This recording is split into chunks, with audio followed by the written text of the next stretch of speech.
Hello guys, I am again here with a new reaction, and that reaction now here with NBS. What is the full form of NBS?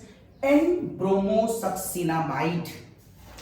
The full form of NBS is N-bromosuccinamide.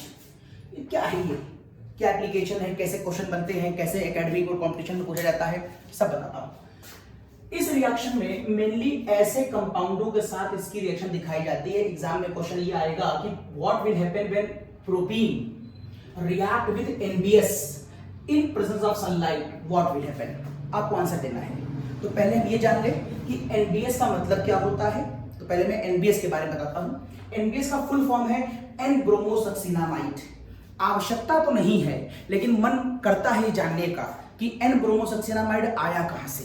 तो पहले हल्की सी hint करता हूं ये कहां से आया, even though आपको इसको याद करने की आवश्यकता नहीं है, लेकिन आपके लिए नॉलेज खाली कि आपको मालूम होना चाहिए। तो ये एक कंपाउंड है सक्सिनिक एसिड। सक्सिनिक एसिड में जैसे ही नाम लेता हूं, अब आपके लिए मन में फिर प्रॉब्लम आती है, सर हमें सक्सिनिक एसिड का ही फॉर्मूला नहीं याद है, क्योंकि सक्सिनिक एसिड को लॉजिकल फॉर्मूला तो है नहीं, कोई IUPAC तो है नहीं, ये तो कॉमन नेम है, तो आप याद कैसे करेंगे।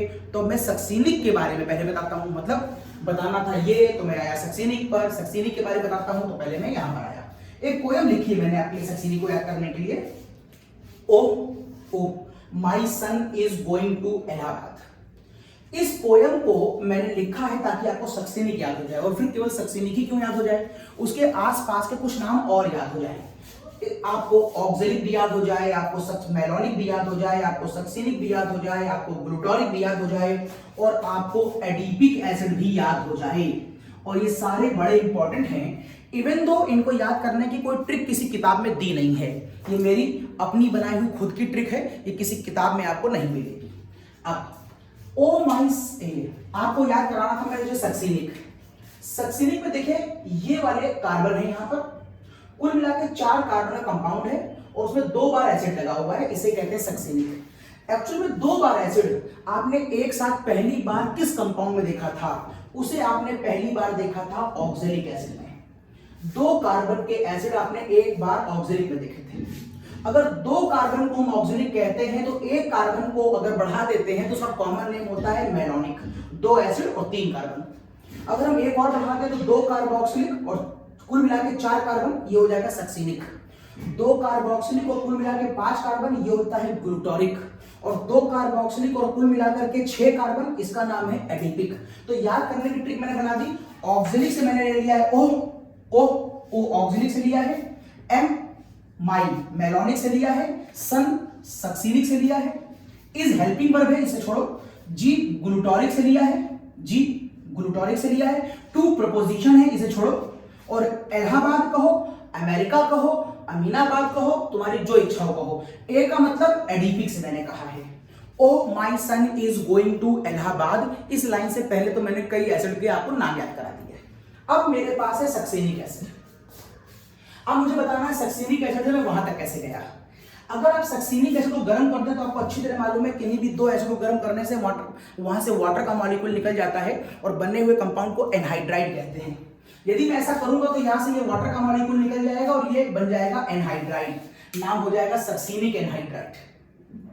फिर आपको मालूम है कोई एसिड बेस अगर मिला दिया जाए तो सॉल्ट बन जाता है। अगर वो एसिड कार्बोक्सिलिक हो और बेस अमोनिया हो तो वो एमाइड डेरिवेटिव कहलाता है, एमाइड डेरिवेटिव।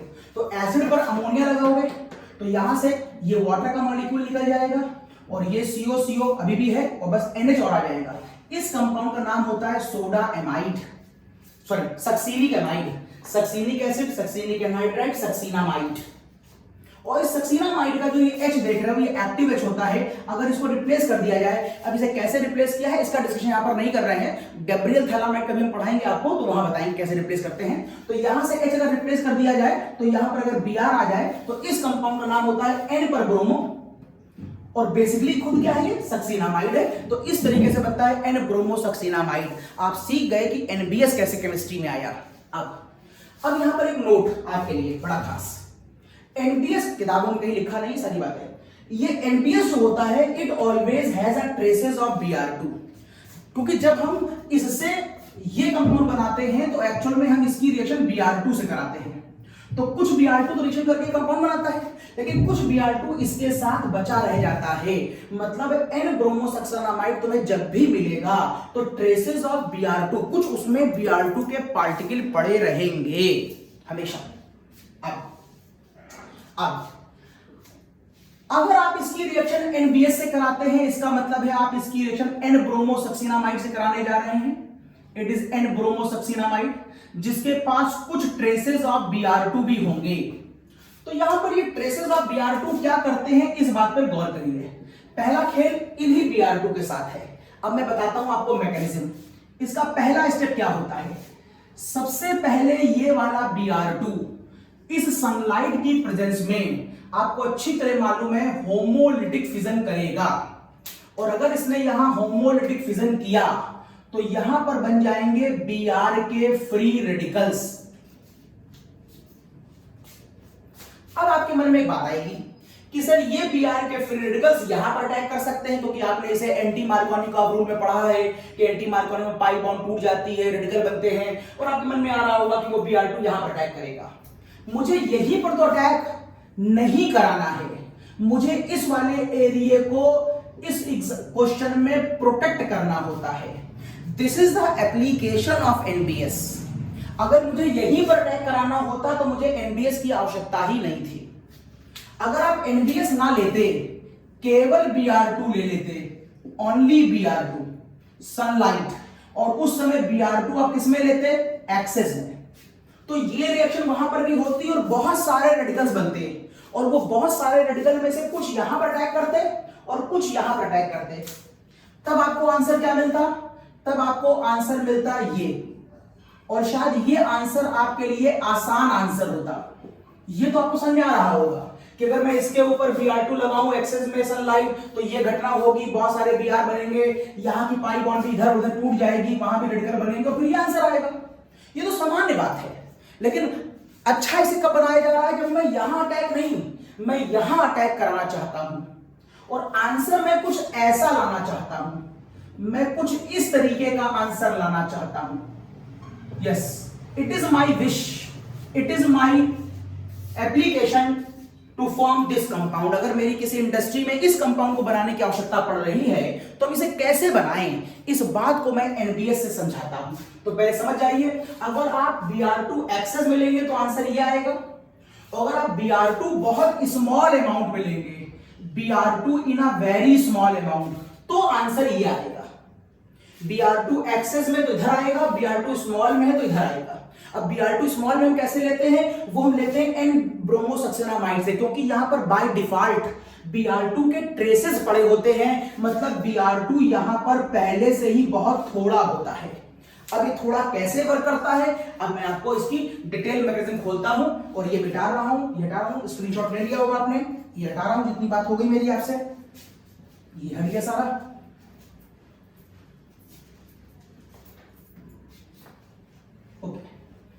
ना, मैकेनिज्म का पहला स्टेप मैंने लिख दिया है, मैकेनिज्म का दूसरा स्टेप देखिए। जब पहले स्टेप में ये कंपाउंड ब्रेक कर गया, मैं यहां लिख दे रहा हूं मैकेनिज्म का पहला स्टेप दोबारा फिर से, जब यहां पर पहला स्टेप टूट गया, Br ब्रेक कर गया सनलाइट की प्रेजेंस में, बस ये ध्यान रखिएगा ये ट्रेसेस हैं, वेरी स्मॉल क्वांटिटी है, तो यहां पर Br और यहां पर Br, और ये भी बहुत स्मॉल क्वांटिटी ही होगी। चूंकि सनलाइट है तो होने वाले सारे फिजन कैसे हो रहे होंगे, होमो हो रहे होंगे। तो यहां पर मेरे पास फिगर है CH2 double bond CH single bond CH3 को मैं ऐसे लिख ले रहा हूं। आप अगर ये सोचें कि ये वाली पाई बॉन्ड टूटेगी तो बिल्कुल टूट रही होगी, लेकिन जब वो टूटेगी और टूटने के बाद उसे अटैक करने के लिए सफिशिएंट लोग नहीं मिलेंगे तो वापस फिर से कंबाइन कर जाएगी। पाई बॉन्ड टूटी, उसने रेडिकल्स बनाए, अगर उस पर कोई अटैक करने नहीं आया तो रेडिकल आपस में कंबाइन करके पाई बॉन्ड बना लेंगे। यही होता है सनलाइट में भी, ये पाई बॉन्ड टूटती है, लेकिन टूटने पर यहां पर लोग नहीं आते। तो आपको लगता है क्यों नहीं आते, Br है तो, भाई क्वांटिटी बहुत कम है ना, यहां पर जाने के लिए इतने Br ही मेरे पास नहीं है, तो यहां पर बहुत Br पहुंच नहीं पाएंगे, तो यहां पर रिएक्शन होने की संभावना थोड़ी कम है। हाँ, कह सकते हैं एज अ बाई प्रोडक्ट थोड़े से मॉलिक्यूल ऐसे बन रहे होंगे, लेकिन मुझे उन पर फोकस नहीं करना है, मैं एक दूसरे कंपाउंड पर फोकस कर रहा हूं। सनलाइट की प्रेजेंस में एक संभावना यहां से भी बॉन्ड के टूटने की है, आप यहां से भी बॉन्ड को ब्रेक कर सकते हैं। और यदि आपने ऐसा किया तो अब आपको ये फिगर कुछ यूं दिखाई देगी, तो अब आपको ये फिगर कुछ यूं दिखाई देगी। ये रेडिकल देखिए यहां पर आ गया और ये निकल गया H। आपको कुछ पल के लिए अजीब लगेगा कि सर ऐसा पहले तो आपने कभी बताया नहीं कि सर सनलाइट में ये टूटता है, क्योंकि जब हम आपसे एंटी मार्कोनिकोव की बात कर रहे थे, जहां पर मैंने होमो तोड़ा था, सर वहां तो आपने पाई बॉन्ड तोड़ी थी, वहां तो आपने CH नहीं तोड़ा था, क्योंकि वहां CH के टूटने के बाद स्टेबिलिटी नहीं आती थी और ना मेरी डिमांड थी अगर वहां वो घटना हो भी रही थी तो मैं दिखाऊं, क्योंकि मुझे आवश्यकता ही नहीं दिखाने की। आज मेरी ये बॉन्ड के टूटने के बाद बनने वाला कंपाउंड एक तो स्टेबल भी हो रहा है और दूसरा आज के मेरे क्वेश्चन की डिमांड भी है, इसलिए आज मैं इस जगह फोकस कर रहा हूं। किसी भी रिएक्शन में बहुत सी घटनाएं हो रही होती हैं, टीचर हमेशा उस घटना पे फोकस कराता है जहां उसको आज उस पर ध्यान देना है। अगर हम सारी घटनाएं एक साथ फोकस कराने लगेंगे तो फिर आप खुद ही कंफ्यूज हो जाएंगे। तो एक रिएक्शन में बहुत सी रिएक्शनें हो रही होती हैं, बहुत से प्रोडक्ट बन रहे होते हैं, एज पर रिक्वायरमेंट हम उस घटना पे ध्यान देते हैं। तो आज मैंने इस घटना पे मैंने ध्यान दिया, आज CH यहां से मैंने तोड़ा है, तोड़ने के बाद ध्यान से देखिए double bond single bond radical, ये क्या बन रहा है, यहां पर रेजोनेंस आ रहा है, इसका मतलब ये हाईली स्टेबलाइज है, इसलिए आप इस जगह से बॉन्ड तोड़ सकते हैं, कोई दिक्कत नहीं है। अगर रेजोनेंस होगा तो आप रेजोनेंस दिखा भी दीजिए। इसका दूसरा डायग्राम ये इधर तो ये इधर, तो इसका अगला डायग्राम आप ये भी बना सकते थे, यहां रेडिकल आ जाएगा और ये दोनों एक दूसरे के रेजोनेटिंग स्ट्रक्चर्स हो गए। ओके, अब चूंकि Br2 का अमाउंट बहुत कम है मेरे पास, तो Br के जो कुछ रेडिकल्स हैं जो बहुत थोड़े बहुत हैं वो इस जगह पर अटैक कर सकते हैं, क्योंकि ये अच्छी क्वांटिटी में बना भी होगा। अब तो अगली फिगर क्या आ जाएगी, अगली फिगर आ जाएगी Br CH2 CH double bond CH2, इनको हम एलिलिक पोजीशन कहते हैं, एलिलिक पोजीशंस। एलिलिक क्या होता है मैंने बताया था आपको, विनाइल क्या होता है, इसे कहते हैं विनाइल, और अगर 3 कार्बन के साथ डबल बॉन्ड हो तो इसे हम कहते थे एलिल। यस, तो ये एलिक कार्बन का रेडिकल है जो रेजोनेंस स्टेबलाइज होता है। ये केवल तब अपने एप्लीकेशन में मैं इसको जानबूझ के लेके आया जब मुझे ट्रेसेस ऑफ Br2 की रिएक्शन करानी थी। अगर Br2 ज्यादा होता तो वो अटैक यहां करता, चूंकि मेरी आज की डिमांड है कि मैं यहां अटैक कराना नहीं चाहता, इसलिए जानबूझकर मैंने Br2 ज्यादा नहीं लिया। मैं NBS के पास गया, उसके पास बहुत थोड़ा Br2 था, सनलाइट लगाई, होमो कराया और अकॉर्डिंग टू कंडीशन यहां से भी बॉन्ड टूटी होगी। अगर आप सोचते हैं तोड़िए, यहां से बॉन्ड टूटी होगी, इतना सफिशिएंट Br2 नहीं है कि वो यहां और यहां पर अटैक कर पाए, लिहाजा ये रेडिकल वापस मिल जाएंगे। यहां से भी बॉन्ड टूटेगी, सर यहां से क्यों टूटेगी, क्योंकि उसको स्टेबिलिटी मिलेगी, रेजोनेंस स्टेबलाइज होगा और Br अटैक करके ये आंसर दे सकता है।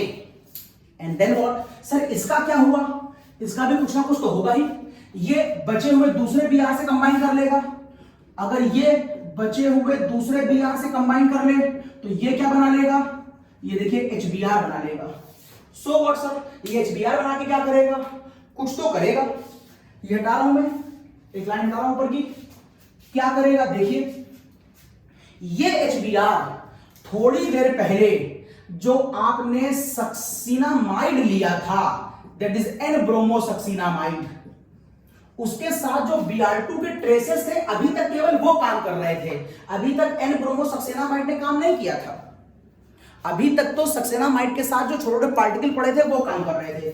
ये बना हुआ HBr इससे दोबारा कंबाइन कर जाएगा और दोबारा कंबाइन कर जाएगा तो Br और Br मिलकर क्या बना लेगा, Br2 बना लेगा और ये मिल जाएगा वापस सक्सीनामाइड।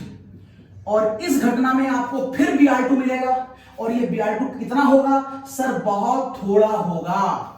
ट्रेसेस ऑफ Br2 अभी भी बहुत कम होगा और यही Br2 अपनी रिएक्शन को फिर से प्रोसीड करा सकता है। इस तरीके से N-ब्रोमोसक्सीनामाइड खुद इस कंपाउंड से रिएक्शन करता है। सेकंड स्टेप में पहले Br2 करता है और फिर N-ब्रोमोसक्सीनामाइड करता है, उससे फिर Br2 निकलती है और वो फिर इसी प्रोसीजर में चली जाती है। लेकिन ये रिएक्शन स्पेशल है, कंपटीशन और एकेडमी में खूब पूछी गई है, ध्यान रखिएगा। मैंने इसके ऊपर कुछ 2-3 क्वेश्चन बना के आपको दिए हैं, देखिए ये हटा रहा हूं।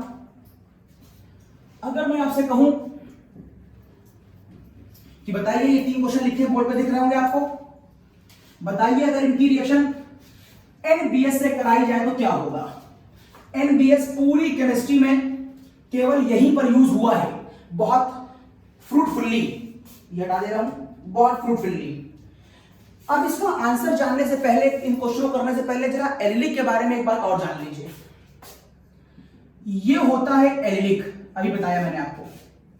This is your allylic, double bond single bond. अगर रेडिकल है तो ये एलिलिक रेडिकल कहलाएगा, ये प्लस भी हो सकता है तो ये एलिलिक कैटायन भी कहला सकता है।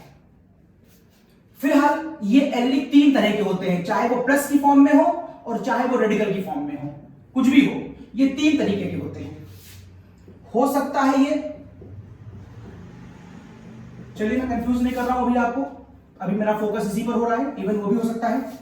अगर मैं यहां पर एक H हटा करके एक CH3 लगा दूं तो पहली फिगर यही बना देता हूं जो ऊपर बनी है, दूसरी फिगर मैं यहां चेंज करता हूं और अब मैंने एक CH3 लगा दिया और एक बार फिगर और चेंज करता हूं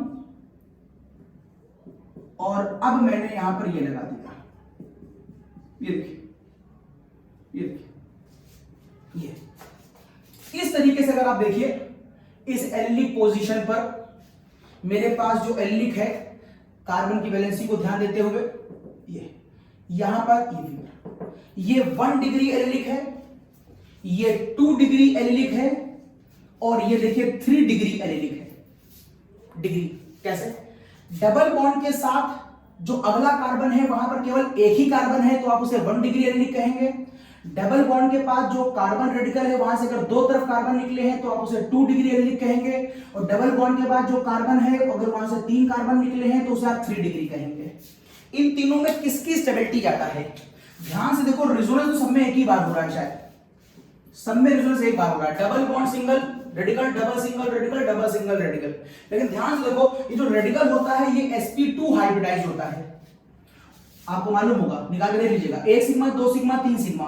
3 सिग्मा कोई कोऑर्डिनेट नहीं, कोई लोन पेयर नहीं, आंसर 3, 3 का मतलब sp2 आएगा। ये भी sp2 है, ये भी sp2 है और ये कार्बन भी sp2 है। और जब कोई sp2 होता है तो उसकी स्टेबिलिटी हाइपर कॉन्जुगेशन से भी निकाली जाती है, बताया था मैंने। और हाइपर कॉन्जुगेशन किसका डायरेक्टली होता है? नंबर ऑफ अल्फा H का डायरेक्टली होता है। अब गिनिए अल्फा H, अगर मैं इसको फंक्शनल मान लूं तो ये कार्बन अल्फा, ये कार्बन अल्फा, ये कार्बन अल्फा, ये कार्बन अल्फा, इसको छोड़ो, ये तो सभी में कॉमन है। तो आप देखेंगे यहां पर अल्फा H 6 बार है, यहां पर ये फंक्शनल है, अल्फा कार्बन 1, अल्फा H 3 बार है, ये तो सभी में कॉमन है। ये फंक्शनल है, यहां पर कोई अल्फा कार्बन ही नहीं है। This is the cause hyper conjugation. Resonance सब में बराबर है, हाइपर कॉन्जुगेशन के सपोर्ट की वजह से उसकी स्टेबिलिटी ज्यादा है। तो एलिलिक 3 तरह का होता है, 1, 2, 3 और 3 डिग्री मोर स्टेबल होता है देन 1, देन 2 एंड 1। इसका यूज हमारे क्वेश्चनों में होने वाला है, इसलिए बता दिया मैंने आपको। आगे चलता हूं। अब देखिए, मुझे ये 3 क्वेश्चन दिए गए हैं पहले लाइन से, क्वेश्चन नंबर 1, 2 और 3, और तीनों पे कहा गया है कि बताओ अगर मैं इस पर NBS सनलाइट लगाऊं तो क्या होगा, और इस पर भी मैं NBS सनलाइट लगाऊं तो क्या होगा। आप अच्छी तरह जान चुके हैं, अब आपको मैकेनिज्म नहीं समझनी, मैकेनिज्म याद नहीं रखनी है, सीधे अटैक करिए। NBS में अटैक केवल एलिलिक पर होता है, सीधे एलिलिक पर। ढूंढिए एलिलिक क्या होता है, एलिलिक, फिर ढूंढिए एलिलिक क्या होता है, ये होता है एलिलिक। डबल बॉन्ड के बाद वाले कार्बन को एलिलिक कार्बन कहते हैं। ये है डबल बॉन्ड, डबल बॉन्ड के बाद वाले कार्बन को एलिलिक कार्बन कहते हैं। तो यहां पर ये कार्बन भी एलिलिक है और यहां पर ये कार्बन भी एलिलिक है। आप ऊपर कराएं चाहे नीचे कराएं, दोनों ही केसों में आंसर सेम आएगा।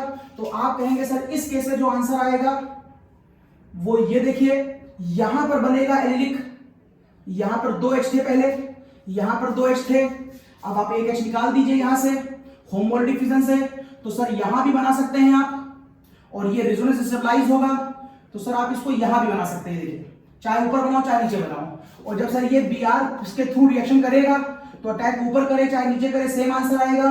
सर ये कंपाउंड आएगा, ये आंसर होगा, ये आंसर होगा।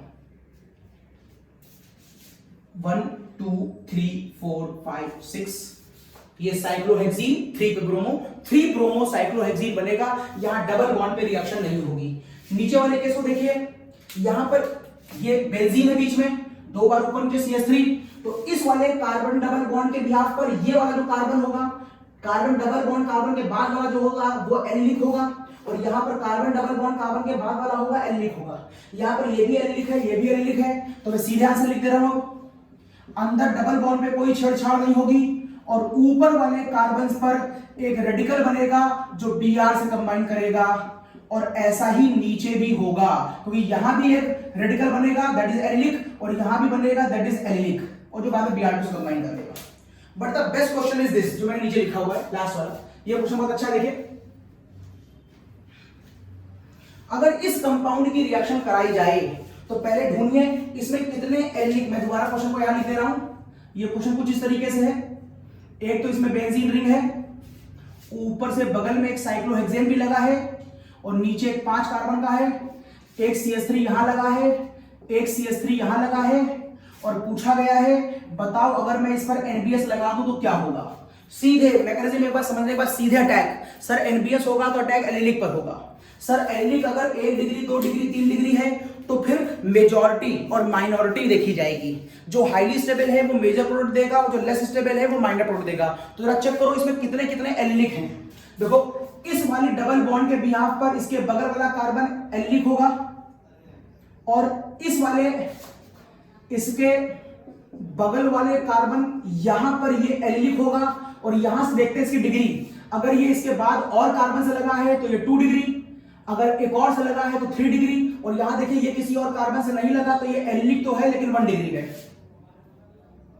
यहां पर देखिए इसके बिहाफ पर, इधर जाइए, इसके बिहाफ पे ये कार्बन है, यहां पर 2 H लगे होंगे, सर ये भी एलिलिक है, लेकिन ये जो कार्बन है इसके इधर भी कार्बन है, इधर भी कार्बन है, सर इसका मतलब ये 2 डिग्री एलिलिक है। यहां देखिए इसके बिहाफ पर, देखिए इसके बिहाफ पर सर ये वाला कार्बन एलिलिक है, अगर ये वाला कार्बन एलिलिक है तो इसके पास 2 H होंगे, लेकिन कार्बन इधर भी है इधर भी है, सर ये भी 2 डिग्री एलिलिक है। यहां देखिए ये डबल बॉन्ड है, इसके बगल वाला ये वाला कार्बन, इसके बगल वाला ये एलिलिक होगा, इसके इधर भी कार्बन इधर भी कार्बन इधर भी कार्बन, सर ये 3 डिग्री एलिलिक है। अच्छा क्वेश्चन, इसका मतलब पहले तो आप इसमें ये निकालिए कि सबसे हाईली स्टेबल कौन होगा। जो सबसे हाईली स्टेबल होगा उसका ग्राफ और पहाड़ छोटा होगा, जो मैंने पहाड़ के ग्राफ बताए, जिसका पहाड़ छोटा होगा वो रिएक्शन पहले करेगा, और उसका आंसर भी मेजॉरिटी में आएंगे।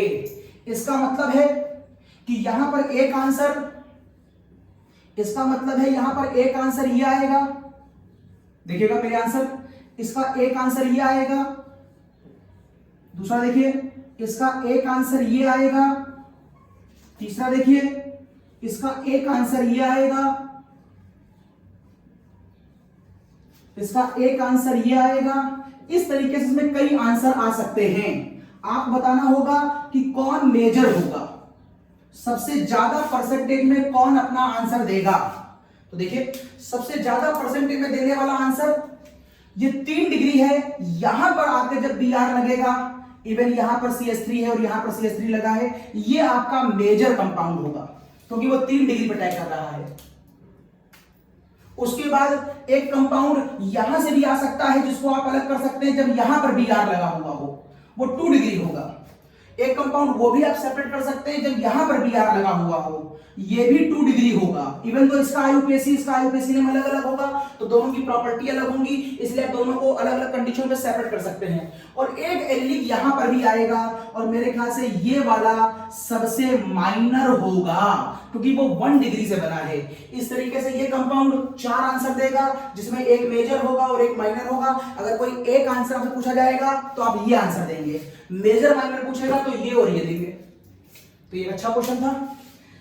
ऐसा ही यही एप्लीकेशन आप क्लोरीन में भी कर सकते हैं।